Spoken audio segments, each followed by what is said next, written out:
నమస్తే ఫ్రెండ్స్. ఓం శ్రీ మహాలక్ష్మి నమః. అక్షయ తృతీయ వచ్చేసి ఫ్రెండ్స్ 10th May 2024 అంటే వచ్చే నెలలను ఉంది కాబట్టి నేను ఈరోజు అక్షయ పాత్ర ఎలా ప్రిపేర్ చేసుకోవాలో, అక్షయ కుండ ఎలా ప్రిపేర్ చేసుకోవాలో ఇంట్లోనే సులువుగా ఈ వీడియోలో చూపించబోతున్నాను. మీరు తప్పకుండా ఇలా పూజ చేశారనుకోండి, ఆ లక్ష్మీ అమ్మవారు హ్యాపీగా మన ఇంట్లోనే నివసిస్తారు అని నా అభిప్రాయం, నా ఎక్స్పీరియన్స్ కూడా. సో ఇలా నేను అక్షయ తృతీయ రోజు ఇలా ఎవ్రీ ఇయర్ ఇలా కుండలో ప్రిపేర్ చేసుకుంటాను ఫ్రెండ్స్. కుండ వచ్చేసి ఫ్రెండ్స్ మనం బయట నుంచి తీసుకొస్తాం కదా, అప్పుడు అక్కడే ఒక చిన్న టిక్ మార్క్ చేసుకోండి, పెన్ తోటి లేకపోతే చాక్ పీస్ తోటి అలా టిక్ మార్క్ చేసుకొని మన ఇంటికి మనం కుండ తెచ్చుకోవాలి ఫ్రెండ్స్. కుండ తెచ్చుకున్న తర్వాత గంగాజలం లేదా మామూలుగా నీళ్ళతో అయినా కుండని శుద్ధి చేసుకోండి. ఆ తర్వాత నేను ఎలా అయితే వీడియోలో చూపించాను అలా పసుపు కుంకుమలతో అలంకరించుకోండి ఫ్రెండ్స్.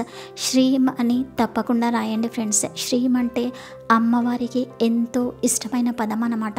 సో ఇక్కడ నేను స్వాస్తిక్ మరియు ఓంకారం దిద్దుకున్నాను. మీరు చూడవచ్చు ఫ్రెండ్స్, మధ్యలో 2 గీతలు నేను వేసాను. ఆ గీతలు ఎందుకు వేసానంటే ఫ్రెండ్స్, మనం బయట ముంగిట్లో ముగ్గులు వేసినా లేకపోతే ఇంట్లో ముగ్గులు వేసినా కానీ కంపల్సరీ 2 గీతలు ఇటువైపు అటువైపు వేయాలి ఫ్రెండ్స్. ఎందుకంటే అలా వేయడం వల్ల మహాలక్ష్మి అమ్మవారు మన ఇల్లు వదిలేసి వెళ్ళరు అని చెబుతారు. సో ఈ చిన్న వీడియో అయితే మీ గురించి ప్రొవైడ్ చేస్తున్నాను ఫ్రెండ్స్. ఇంకోటి, లాస్ట్ వీడియోలో నేను ముగ్గు ఎందుకు పెట్టాలి, ముగ్గు లేకపోతే మన ఇంటి గుమ్మానికి ముగ్గు లేకపోతే ఎంత అపశకునమో డీటెయిల్గా నేను వీడియో చేశాను. డిస్క్రిప్షన్లో కూడా అది లింక్ ఇచ్చేస్తాను, మీకు వీలైతే అది వెళ్ళి చూడండి ఫ్రెండ్స్. ముగ్గుకి ఉన్న ప్రాధాన్యత ఏంటి, ఆ కథ విన్నారనుకోండి, మీరు వెంటనే కంపల్సరీ డైలీ ఏదో చిన్న ముగ్గు అయినా వేస్తారు ఫ్రెండ్స్.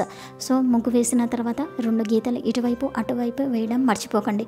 సో ఇక్కడ నేను అక్షయ కుండ నేను ప్రిపేర్ చేసుకున్నాను ఫ్రెండ్స్, అలంకరించుకున్నాను. తర్వాత మీరు ఇలా అలంకరించుకున్న తర్వాత దాంట్లో కుంకుమ పసుపు వేసిన తర్వాత గళ్ళుప్పు ఉంటుంది కదా ఫ్రెండ్స్, అది కంపల్సరీ వేయండి. దాని తర్వాత కూడా పసుపు కుంకుమ పచ్చకర్పూరం ఉంటే అది వేయండి ఫ్రెండ్స్. దాని తర్వాత ఒక ఎర్ర బట్ట కూడా దాంట్లో పెట్టండి.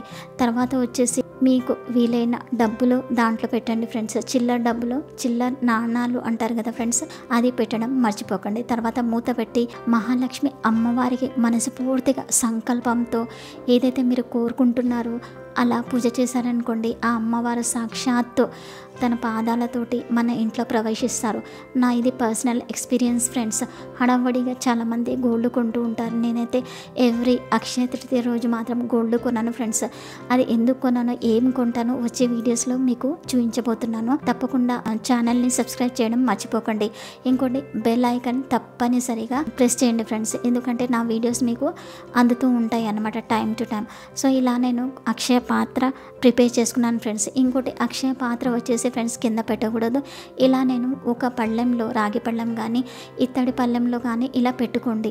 సో ఈరోజు ఫ్రైడే వస్తుంది కాబట్టి మీరు మనస్ఫూర్తిగా అమ్మవారికి ఆహ్వానిస్తూ అడవడి పడకుండా చిన్న పాయసమైనా పెట్టారనుకోండి, మనస్ఫూర్తితో పూజ చేశారనుకోండి, సింపుల్గా అమ్మవారు ఎంతో సంతృప్తి చెందుతారు ఫ్రెండ్స్. సో ఈ చిన్న వీడియో మీ గురించి నేను ప్రిపేర్ చేసి పెడుతున్నాను. వీడియో నచ్చితే కనుక లైక్, షేర్, కమెంట్ చేయండి ఫ్రెండ్స్. ఎక్కువ నచ్చితే కనుక సబ్స్క్రైబ్ చేయడం మర్చిపోకండి. Thanks for watching. Bye bye. Once again, happy Akshaya Tritiya to all my YouTube family members.